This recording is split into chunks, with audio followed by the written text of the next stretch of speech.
Lateral workout को कर रहे हो, परफॉर्म कर रहे हो एक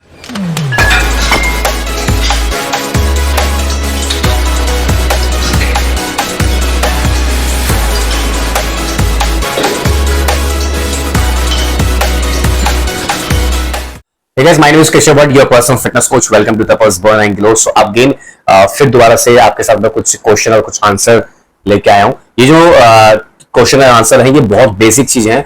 आपको जस्ट एक नॉलेज एक जो मैंने स्टडी करी वो मैं आपको बेसिक से बेसिक लैंग्वेज में आपके सामने उपस्थित कर रहा हूँ.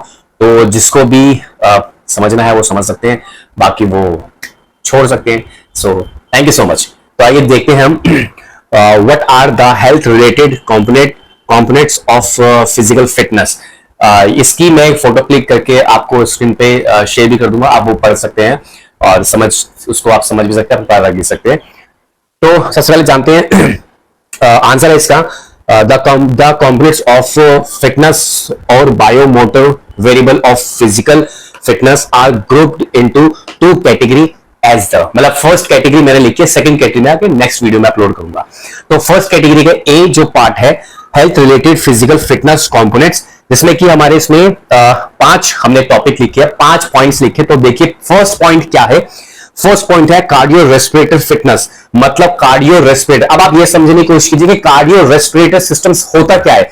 ये वर्डिंग के हिसाब से भी है, cardio plus respirator fitness. Cardio मतलब आपका हार्ट. जैसे आप किसी डॉक्टर के पास जाते हैं और डॉक्टर आप ये बोलते हैं कि यार हमें कार्डियोलॉजी के पास जाना है या हमें दिल के डॉक्टर के पास जाना है. अगर आपको थोड़ा इंग्लिश में समझना हो या इनकी लैंग्वेज होगा तो ये कार्डियो रेस्पिरेटर सिस्टम, मतलब कार्डियो रेस्पिरेटर सिस्टम आपकी हार्ट और लंग्स की जो एक्चुअल में ट्रेनिंग है, जो कार्डियोवैस्कुलर सिस्टम होता है वो कंपोनेंट्स हमारे पहले भाग में आता है. सेकंड हमारा है muscular fitness. Muscular fitness and strength and endurance fitness, मतलब कि muscular endurance, muscular fitness endurance, muscular strength endurance. अब इसमें कैसे आप समझेंगे कि मस्कुलर मतलब कि आप कोई भी, जैसे आप जिम के अंदर जाते हैं, डंबल्स लेते हैं, डंबल्स में आप 1 2 3 4 मैक्सिमम रेपिटेशन आपको ट्रेनर्स या कोचेस बोलेंगे कि इंक्लूडिंग मैं भी बोलता हूं कि आपको 25 रेपिटेशन करने हैं, आपको 20 रेप्स करने हैं, आपको 100 रेपिटेशन करने हैं, व्हाटएवर स्ट्रेंथ उनका फिजिकल फिटनेस कैसा है उसके हिसाब से स्ट्रेंथ. स्ट्रेंथ एंड्योरेंस मतलब कि आप हैवी लोड को किस तरह से उसमें जैसे स्क्वाट्स, हैवी स्क्वाट्स, आप इंजरी बिना आपके प्रॉब्लम के आप कैसे उसको लोड को अपनी बॉडी पे रख सकते हैं और एक्सरसाइज परफॉर्म कर सकते हैं.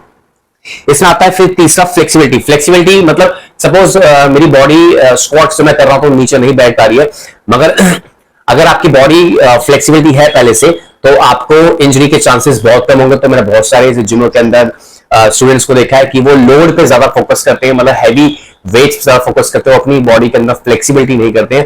तो आप ये ध्यान रखना कि मैं आपको फ्लेक्सिबिलिटी में बताता हूं कि जितने भी बड़े बड़े डांसर्स हैं उनका देख रहा हूँ वेट वो मेरे ख्याल से 100 kg के आसपास भी हैं, और 100 kg के आसपास या 90 kg या 80 kg के जो बंदे हैं उनका देख रहा हूं उनके अंदर बॉडी में फ्लेक्सिबिलिटी ज्यादा होगी जो डांसर होंगे. और जो बिल्कुल पतले दुबले लड़के हैं या लड़कियां हैं उनके अंदर बॉडी स्टिफनेस होगी, उनकी एक्टिविटी कुछ नहीं है, वो जस्ट पतले हैं मगर फ्लेक्सिबिलिटी नहीं होगी. तो आप समझ रहे हैं कि जो मोटा है दिखने में दिखता है कि फैट को स्टोर किया हुआ है तो उसमें फ्लेक्सिबिलिटी है, और जो पतला दुबला लड़का या लड़की है उसके अंदर फ्लेक्सिबिलिटी नहीं है. आपके घर में भी होगा, मुझे बताइए कमेंट बॉक्स में.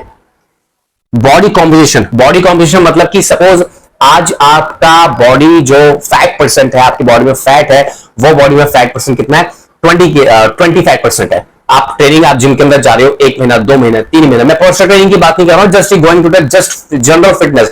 आप जिम के अंदर जा रहे हो, आपने अपने न्यूट्रिशन ठीक किया, थोड़ा थोड़ा न्यूट्रिशन और एक्सरसाइज आप 3 महीने 6 महीने साल 2 साल कर रहे हो बिना पर्सनल ट्रेनिंग के अंडर में, आपकी बॉडी फैट परसेंट आज के डेट में 20 है तो वो नेक्स्ट आपका बॉडी फैट परसेंट घटना स्टार्ट हो जाएगा, तो जिससे आपको लगेगा कि आपकी बॉडी स्लिम हो चुकी है, आप पतले हो गए हो. मगर फिटनेस क्या चीज है? 5 कंपोनेंट्स.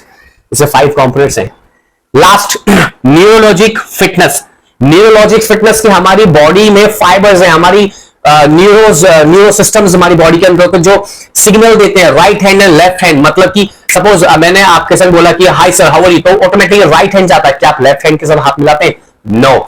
आप सामान उठा रहे हैं, इंस्टेंट आपने कोई सामान उठाया तो सबसे पहले सामान कैसे उठाएंगे? राइट हैंड से. तो हमारी बॉडी क्या करती है, राइट हैंड में जितने न्यूरो सिस्टम्स है उसको और अच्छा करती है, मतलब फास्ट करती है। तो कभी भी ध्यान रखना, आप किसी से हैंडशेक करोगे या किसी को सपोज आपने स्लैप मारा या कभी आप अचानक फाइट हो, तो आप राइट हैंड को ज्यादा करते हैं। और मतलब किसी किसी का लेफ्ट भी ज्यादा होता है, डोमिनेट होता है, तो कोई लेफ्टी होता है कोई राइटी होता है, ये आपने सुना हो अपने घर में भी।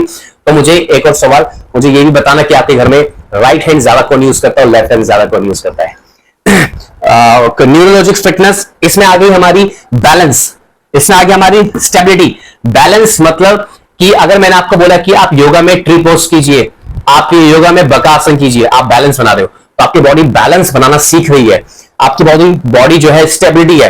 मैंने आपको बोला कि आप सिंगल लेग प्रेस मारिए या सिंगल पिस्टल स्क्वाट्स कीजिए या सिंगल हैंड पुशअप्स कीजिए, इसमें आप यूनिलैटरल वर्कआउट को कर रहे हो, परफॉर्म कर रहे हो एक हाथ से, उसमें आपकी स्टेबिलिटी कैसी है। आप देखना जिम के अंदर जाइए और कोशिश कीजिए कि सिंगल पैर के साथ आप स्क्वाट्स कीजिए या चेस्ट प्रेस कर रहे हैं डंबल के साथ, आप एक हाथ से करने की कोशिश कीजिए, और या तो फिर आप सिंगल हैंड पुशअप्स करने की देखिए स्टेबिलिटी कैसी। अब आप ये भी कर सकते हो कि आप योगा में एक पैर में खड़े होने की देखिए कि एक पैर में खड़े होके आप कितनी देर तक आपकी बॉडी स्टेबिलिटी है कि नहीं है। तो आप ये देखिए कि जस्ट ये जो मैंने जो क्वेश्चन और आंसर लिखे, ये जस्ट योर इंफॉर्मेशन, इससे कोई फैक्ट परसेंट या मैं आपको ये नहीं बता रहा हूं कि आप ये ट्रेनिंग कीजिए, आप ये ट्रेनिंग, जस्ट आपको मैंने ये बताया कि what are the health related component of physical fitness. ये एक जनरल चीज क्वेश्चन थे, वो मैंने आपको एक सिंपल आम भाषा में बताइए। अब इसका जो सेकंड है, इसका जो बी पार्ट है, बी पार्ट में बहुत जल्दी अपलोड करने वाला हूं। Thank you so much. तो जो क्वेश्चन मैंने आपसे पूछे उसका मुझे जवाब जरूर दीजिएगा। थैंक्स।